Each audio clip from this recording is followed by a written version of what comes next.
Di suatu hari ada 4 orang sahabat yaitu Raka, Adit, Dinda, dan Intan yang berniat berkemah di hutan yang ada larangan untuk tidak memasuki wilayah hutan itu.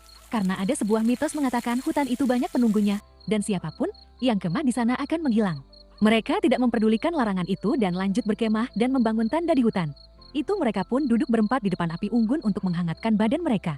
Karena hutan itu sangatlah dingin hawanya. Di tengah-tengah percakapan mereka tiba-tiba Intan bercanda dan mengatakan, Kalian tahu gak katanya kalau ada yang memanggil nama kita di hutan ini, jangan menjawab panggilan itu. Aku pernah dengar cerita dari warga sini katanya kalau kita menjawab panggilan itu, kita akan hilang entah kemana. Setelah itu Raka pun langsung menjawab perkataan Intan dengan nada bercanda dan tak percaya mitos itu. Hahaha, kamu percaya? Hayolah, itu hanya mitos buat anak kecil yang penakut. Tiba-tiba mereka terkejut mendengar suara seperti suara ibu-ibu yang memanggil nama Raka dengan nada lemah lembut. Raka, sini nak, ikut aku. Raka yang merasa itu hanya suara angin pun berdiri hendak mencari sumber suara itu dan masih berusaha tenang, dan ketika Raka hendak mencari suara itu Dinda pun menarik tangan Raka.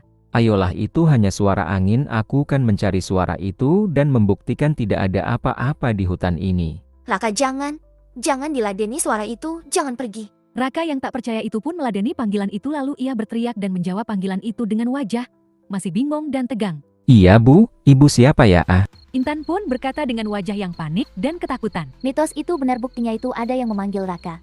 Seharusnya Raka kamu jangan menjawab panggilan itu Pamali tahu.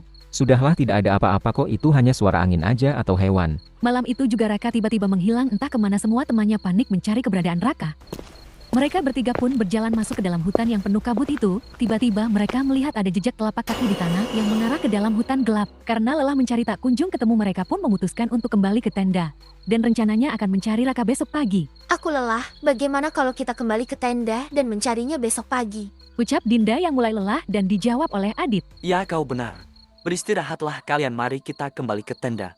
Ketika Dinda dan Intan sedang tidur di tenda mereka, tiba-tiba Dinda mendengar suara memanggil namanya. Seperti suara si Raka, kemudian Dinda pun terbangun. Dinda, tolong aku, temani aku di sini. Aku mendengar seperti suara Raka, apakah Raka sudah kembali? Ucap Dinda dalam hati. Dinda pun segera keluar tenda mencari suara itu. Raka, apakah itu kau? Iya Dinda, kemarilah.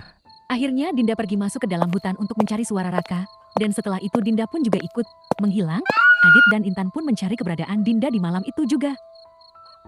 Adit, kenapa Dinda juga hilang? Ada apa ini? Apakah mitos itu benar adanya makanya mereka menghilang? Ucap Dinda yang sangat ketakutan sambil memegang tangan Adit. Tiba-tiba Adit pun berhenti lalu berkata, Intan, lihat, ini ada telapak kaki ini sama seperti hilangnya Raka, ada telapak kaki ini juga. Karena ketakutan mereka berdua pun kembali ke tenda sambil saling menguatkan dan berjanji akan selalu bersama, dan rencananya besok mereka akan pulang dan pergi dari hutan ini. Intan, pergilah tidur, aku akan menjagamu dari luar tenda. Baiklah. Adit pun menjaga di luar tenda. Ketika Adit sedang melamun, tiba-tiba ada suara telapak kaki dan suara gamelan Jawa dari dalam hutan. Suara apa itu? Adit pun bergegas mencari sumber suara itu dan tiba-tiba Adit pun juga menghilang.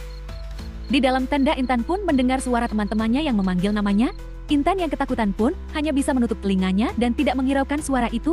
Intan. Intan. Intan, ini kami. Keesokan paginya Intan pun berlari keluar tenda sambil menutup telinganya karena mendengar suara tertawa. Intan melihat di tanah ada tulisan, sekarang giliranmu ikut aku. Intan pun bergegas lari meninggalkan tulisan itu. Hanya Intan yang selamat dari suara panggilan itu karena Intan tidak menghiraukannya dan ia pun pergi meninggalkan teman-temannya yang masih belum ketemu.